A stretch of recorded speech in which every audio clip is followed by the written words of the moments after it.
Hi, I'm Lacey from Resource Hub, and I'm here today with Andrew from Mandalay. and previously Townsville City Council. Townsville City Council. We are doing a little bit of a video to talk about preparation for disaster because obviously we've spent some quality time Around disasters. responding to disaster. There was a lot of water in 2019 in Townsville, Andy. What were the three biggest learnings you had in responding to disaster that maybe other councils or regions could take away? What would they be? So I guess first and foremost is expect to lose everything. You will, in a natural disaster, tend to lose power, you'll tend to lose data or networking to most of your sites, and you may even lose some of your backup systems and files that you might think you're going to rely on. So make sure you've got everything ready to go. Think about manual processes, think about your plan B and your plan C, because you just don't know where the disaster is going to strike, where you're going to need to respond, and what will be around you to help you respond to that. What about, I know that a lot of councils actually, around their data structures, they prepare tally sheets and information like that. What did you guys find that was suitable for you?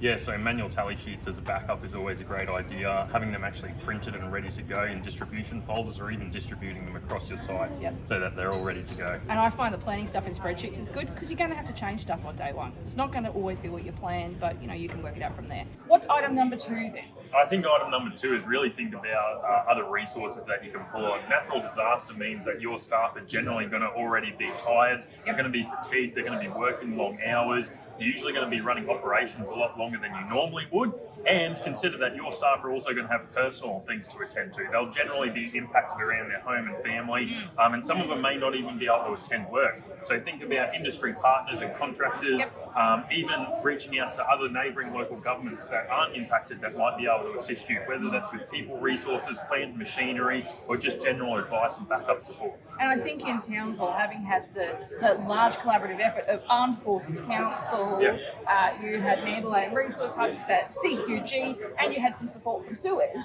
it actually worked like a, most of the time, well-honed machine.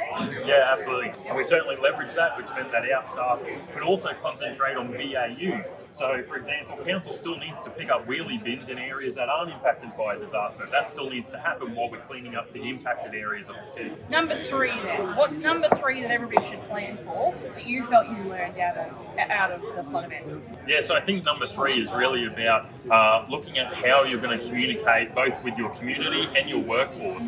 So have a think about those external messages. What can you prepare in advance? What mediums do you have to get messages out there? And how are you going to communicate with these people in a disaster when traditional media or mediums may not be available to you? Townsville had, I suppose, messaging that went to radio, it went to community groups, it went to the mayor's offices and the councillors. But interestingly enough, there was a lot of data that actually came back to the waste team and those coordinating so that they could actually make real-time decision-making, operational decisions, rather than wait 5 days to see what it worked.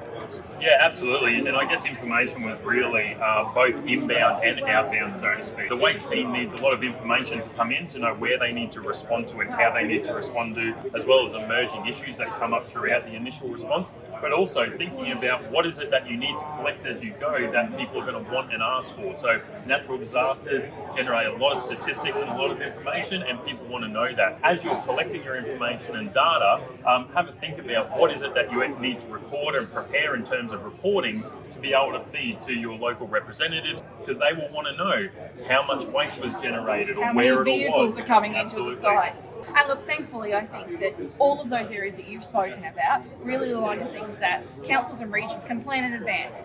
You can have an understanding of what your response is going to be, the paddocks you might use, the office works car parks you might use. You can understand which team members may or may not be impacted, and you can have plans for bringing in volunteers and those coordinated collaborators, as you say. So thanks, Andrew. No worries. And I hope that you guys take some learnings away, and if not, reach out to Mandalay and Andrew and his team and services. Alternatively, reach out to Resource Hub, who support Mandalay and their clients with their disaster response on the ground.